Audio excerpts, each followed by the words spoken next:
Madhav hospital એનું opening તેમાં ઉપસ્થિત આપણા બટુક મોરારી સંતશ્રી આપણા થરાદથી બધાએ કરશનભાઈ ડૉક્ટર સાહેબ કૃષ્ણ હોસ્પિટલ તેમજ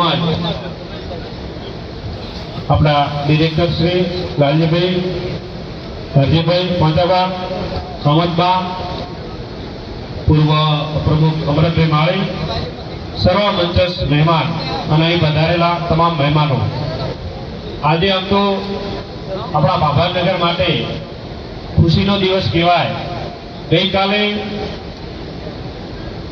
આપણા ભાભાની અંદર એક લાભ મલ્ટી હોસ્પિટલનું ઉદ્ઘાટન થયું. આજે માધવ હોસ્પિટલ આપણા ડૉક્ટર રવિન્દ્રભાઈ એમણે પણ આ ભાભાનગરની સેવા માટે આજે સાહસ કર્યું છે.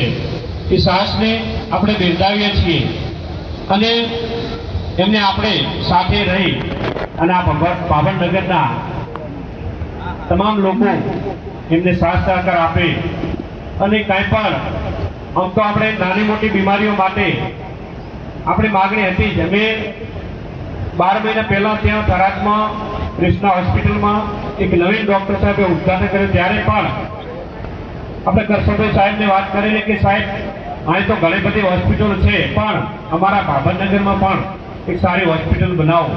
તો અત્યારે હોસ્પિટલનું જ્યારે આપણે જોઈ રહ્યા હતા ત્યારે ઘણી બધી સુવિધાઓ ઉપલબ્ધ કરી છે. એવી સુવિધાનો આપણે અહીં જરૂર હતી અને ક્યાંય આપણે ઇમરજન્સી ક્યાંય બહાર ન જવું પડે.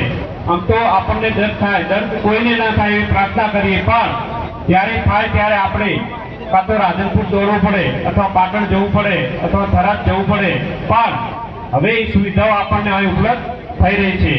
અને આ વિનાયકમાં જ આમ તો હું પણ આ વિનાયકનો સભ્ય છું અને અમારા વિનાયકમાં માધવ હોસ્પિટલ બનતો ત્યારે હરખ હોય એટલે ખૂબ ખૂબ શુભકામનાઓ પાઠવું છું કે આ હોસ્પિટલની અંદર તમે અહીંના નગરજનોની નાના મોટી બીમારીઓને દૂર કરો. અને ડૉક્ટર એક ભગવાન રૂપી હોય છે એટલે ભગવાન રૂપી ડૉક્ટર આપણને મદદ કરી અને સુખી જિંદગી જીવાડે એવી આપણે ડૉક્ટર સાહેબને પણ પ્રાર્થના કરીએ કે અમારા નગરજનોનું સ્વાસ્થ્ય સારું રહે એના માટે માર્ગદર્શન પૂરું પાડતા રહેજો.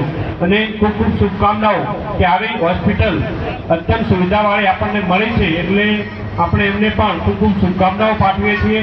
બસ મારે એટલું જ કહેવું હતું. અને આવનારા સમયમાં આપણો સમય આમ તો થોડી વાત રાજકીય પણ કરું, કારણ કે લોકો આપણા અહીં ભેળા થયા ત્યારે 10 દિવસથી આપણે પાણી નથી આવતું એટલે આપણે કેટલા હેરાન થઈએ. જ્યાં જોઈએ રોજ 400-500 ફોન આવે કે પાણી છોડાવો, પણ આખા ગુજરાતનો પ્રશ્ન છે. આખા ગુજરાતના પ્રશ્નને એક આપણા વિસ્તાર પૂરતો પ્રશ્ન હોય તો આપણે હલ કરી શકીએ, પણ આખા કચ્છ જિલ્લામાં પણ તમામને પીવાનું પાણી પણ નથી મળતું. એના માટે પણ રજૂઆતો છે, પણ કોઈક એના નિયમોનું કારણ હોય એના કારણે પાણી આવી શક્યું નથી. પણ એમ છતાં હું આપણા પ્રજાજનો માટે આવતીકાલે સીએમ સાહેબને મળવાનો છું અને મળીને રજૂઆત કરવાનો છું કે સાહેબ થોડા સમય ભલે સાફ સફાઈ કરવાની હોય, કેનાલો તૂટી રિપેરિંગ કરવાની હોય, પણ આપણે અહીં પાણી 1-2 પાણી આપણને બાજરીને મળી જાય તો દાણા અને ઘાસ થાય એવું છે. એટલે સાહેબને રજૂઆત કરી અને પ્રોસેસ કરી અને વિનંતી કરશો કે સાહેબ 10 દિવસ અમને પાણી લેટ આપો તો 10 દિવસ અત્યારે આપો, એવી રજૂઆત કરવા કાલે જવાનો છું. એટલે ચિંતા ના કરશો, કાંઈ નહીં, તમારા માટે જાગૃત જ છું.